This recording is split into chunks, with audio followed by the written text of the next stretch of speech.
Alright, here's my UV protection sport sunglasses. It's my everyday sunglasses.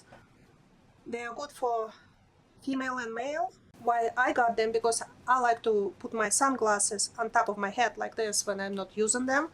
And most of the sunglasses, they will fall off from my head.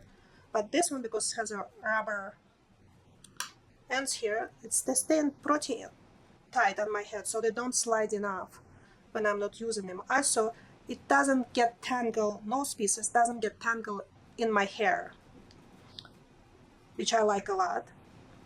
And it's a UV protective, simple, light, and reliable. And the price point on the sunglasses is just great.